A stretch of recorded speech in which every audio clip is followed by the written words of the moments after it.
Ya, izin Bang ya. Silakan. Ya, kalau dari saya Bang, iblis tidak berjasa dalam penyaliban Yesus. Tidak berjasa. Iya. Jadi memang iblis kan bekerja lewat hati orang-orang yang menolak Yesus. Misalnya kayak Yudas Iskariot. Coba Bang dibuka Lukas 22 ayat 3. Aku juga buka di sini ya Bang. Lukas 22 ayat 3.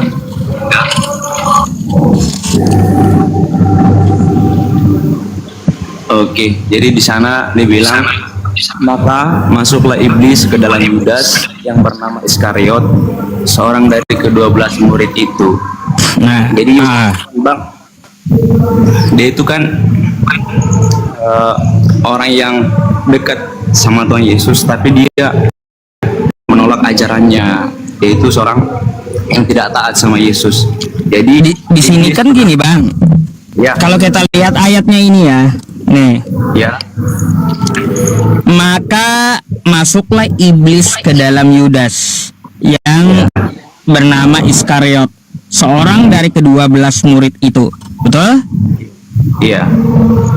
Berarti di sini ada jasa iblis ngambil tindakan dia, Bang. Jadi Bukan penting begitu, kita ketahui. Bang. Jasa iblisnya itu ketika orangnya gak percaya. Bentar Bang Damianus. Jadi gini Bang, kita ketahui Allah itu adalah roh. Iblis juga roh. Iblis itu dulunya ciptaan Allah, yaitu malaikat roh. Jadi roh Tuhan bisa masuk ke dalam manusia karena firman Tuhan berkata manusia adalah bait Allah. Jadi kalau misalnya di dalam manusia tidak ada Allah, berarti roh iblis bisa masuk Bang. Jadi Yudas Iskariot adalah salah satu murid yang tidak taat sama Tuhan Yesus. Walaupun dia dekat, tetapi dia tidak mengerjakan teladan Tuhan Yesus. Jadi iblis itu bekerja lewat orang-orang yang menolak Yesus. Makanya iblis masuk ke dalam dia. Kalau begitu saya tanya satu lagi. Iya, Kalau tanpa iblis terjadi nggak penyaliban? Kalau tanpa iblis tetap akan terjadi penyaliban Bang. Seperti apa? Ya, perlu kita ketahui ini Bang. Matius 16 ayat 21, coba buka datanya Bang. Tadi kan Abang perlu data kan? Ya, Matius 16 ayat 21. Oke, jadi di sini saya bacakan. Sejak waktu itu Yesus mulai menyatakan kepada murid-muridnya bahwa ia harus pergi ke Yerusalem dan menanggung banyak penderitaan di pihak tua-tua, imam-imam, kepala dan ahli-ahli Taurat, lalu dibunuh dan dibangkitkan pada hari yang ketiga. Lalu dibunuh artinya disalibkan di sana Bang. Makanya dibangkitkan pada hari ketiga setelah Yesus mati, Yesus dibangkitkan pada hari ketiga. Artinya adalah sebelum kejadian iblis masuk ke dalam Yudas Iskariot yang tidak ikut teladan Tuhan Yesus, yang menolak Tuhan Yesus, udah dinubuatkan oleh Tuhan Yesus, sudah dibilang dulu. Jadi saya simpulkan adalah mohon maaf, tanpa iblis tetap rencananya Allah itu akan terjadi gitu. Rencana Allah. Kalau penyaliban rencana Allah itu dari mana itu Bang? Ya, rencananya Allah itu bisa kita buka lagi ya, Markus 10 ayat 33 sampai 34. Karena kita di sini kan berbicara soal data. Jadi nggak apa-apa Bang, saya juga mau sampaikan buat saudara-saudara di sini. Oke. Rencananya Allah. Bentar. Di mana kehendak Bapa di sorga itu agar Yesus itu tersalib gitu loh. Nah, kalaunya tadi Bang ya, kalaunya tadi tanpa iblis, tanpa Yudas, kata Anda ya, Yesus juga akan tetap disalibkan gitu. Iya. Sejak waktu itu Yesus mulai menyatakan kepada murid-muridnya bahwa ia harus pergi ke Yerusalem dan menanggung banyak penderitaan dari pihak tua-tua, imam-imam, kepala dan ahli-ahli Taurat, lalu dibunuh dan dibangkitkan pada hari ketiga. Tetapi Petrus menarik Yesus dan menegur dia, katanya, Tuhan. Terus maka Yesus berpaling kepada Petrus, enyahlah iblis. Loh, Petrus pula yang disebut iblis di situ.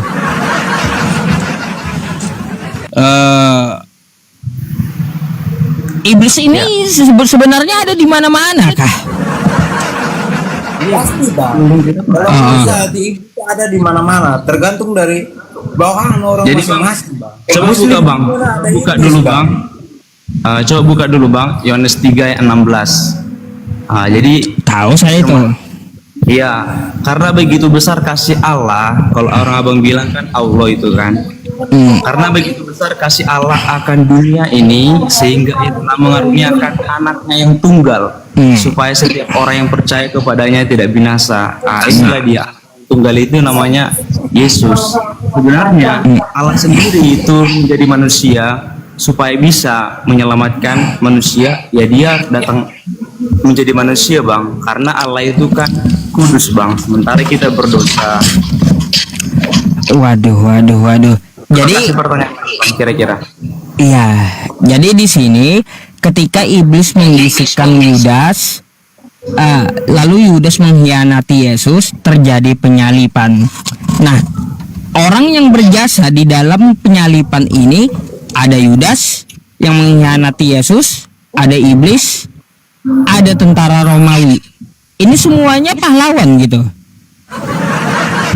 Bukan pahlawan sih sebenarnya. Jadi gimana ya?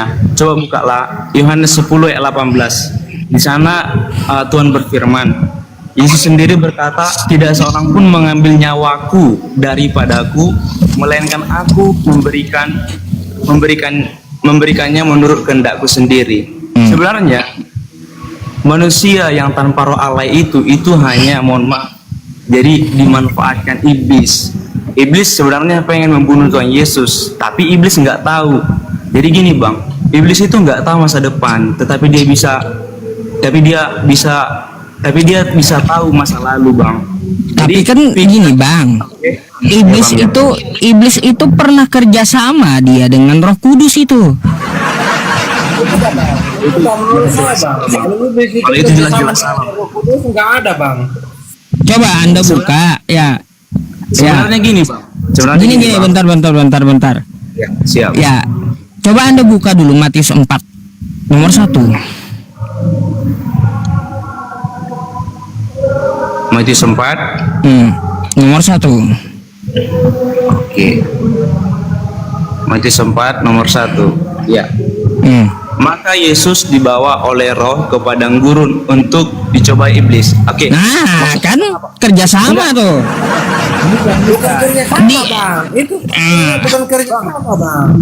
Akan gimana? Itu nggak ada kerja sama Bang, bang. biar ku jelaskan ya bang. Sebelum pencobaan di padang gurun, kita masuk di dalam Matius 3 ya. Jadi di pasal yang apa? Yang ke-13, judul perikopnya itu Yesus dibaptis Yohanes. Arti dibaptis adalah lahir baru. Jadi mohon maaf, arti lahir baru itu adalah percaya memberikan percaya hidupnya sudah diselamatkan gitu. Jadi Yesus di sini juga meneladani untuk kita sebagai manusia ciptaan baru itu melalui kelahiran baru. Setelah kelahiran baru, Yesus sendiri adalah Roh Allah, Roh api itu. Jadi dia sudah dibaptis Roh Kudus. Ketika ada Roh Kudus di dalam hatinya, bang, terus Roh Kudus ini maksudnya pencobaan di padang gurun ini berbicara gini, bang. Pencobaan di bumi. Padang gurun ini berbicara bumi. Bumi itu adalah tempat cobaan, bang. Jadi satu-satunya manusia yang tidak berdosa dicobai oleh bumi ini adalah Yesus, bang. Sampai matinya pun dia tetap melayani kita, bang. Dan Bang, betul nggak di sini Yesus Ya. dibawa Roh Kudus Iya, Roh Kudus, bang, betul. Iya, untuk dicobai iblis. kerjasama itu, bang. Bukan kerja sama bang. Oh, Begitu bang. kayak gimana ini? Heran juga saya ayatnya. Gini, Nih, maka Yesus dibawa oleh Roh ke padang gurun untuk dicobai iblis. Kan untuk gitu, untuk dicobai iblis. Kerja sama itu. Kerjasama itu beda bang. Beda Jadi bang. gini bang ya. Kenapa sangat sulit abang untuk mengerti Tuhan Yesus? Yang pertama, udah 2 Korintus 4 ayat keempat, udah itu harus membaca karena hatinya tertutup, nggak percaya Tuhan Yesus. Yang kedua, karena Yesaya 55 ayat 8 sampai 9, pikiran manusia itu terbatas. Kita harus Waduh. yang ketiga, Tadi menarik bang. Tadi menarik yang abang katakan itu. Ya. sekali lagi bang, sekali lagi. Iya. Yang ketiga, kenapa kita susah untuk mengerti Tuhan Yesus? Karena kita nggak punya Roh Kudus untuk membimbing, bang. Oke. Jadi ya itu sekarang.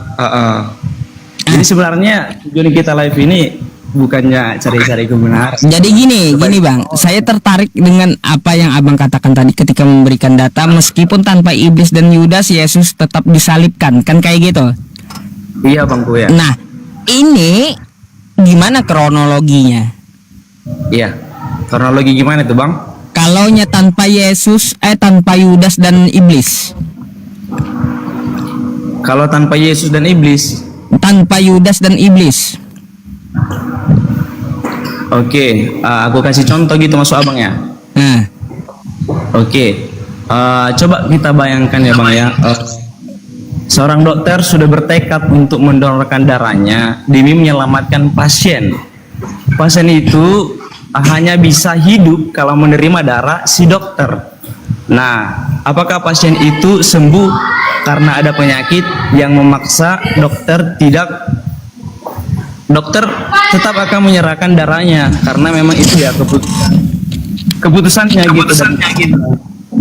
Jadi ya, keputusan, keputusan perintah, berarti ada nubuat gitu. Maksudnya. Oke, ulangi lagi ya. Coba kita bayangkan dulu, kita bayangkan. Udah. Dokter sudah bertekad. Yang pertama dia udah punya tekad, udah, untuk mendonorkan darahnya demi menyelamatkan pasien. Ya. Pasien itu hanya bisa hidup kalau menerima darah si dokter. Nah, jadi pasien itu sembuh karena apa? Nah, apakah pasien itu sembuh karena ada penyakit yang memaksa dokter?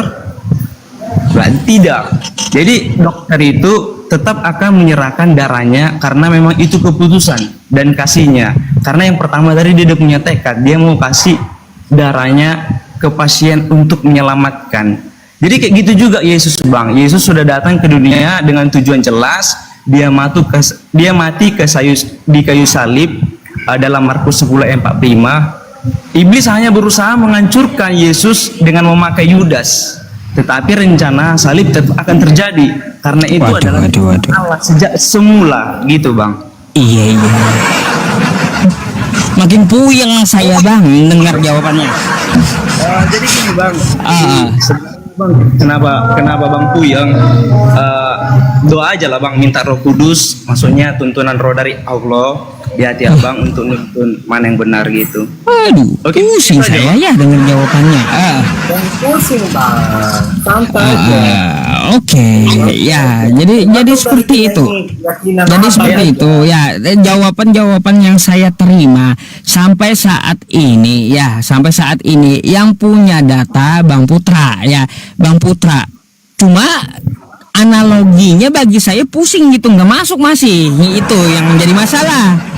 Ada datanya, cuma seperti apa? Adakah nubuatannya juga yang tertulis kan kayak gitu. Lalu status dari iblis dan tentara Romawi ya, tentara Romawi ini berjasa atau tidak gitu?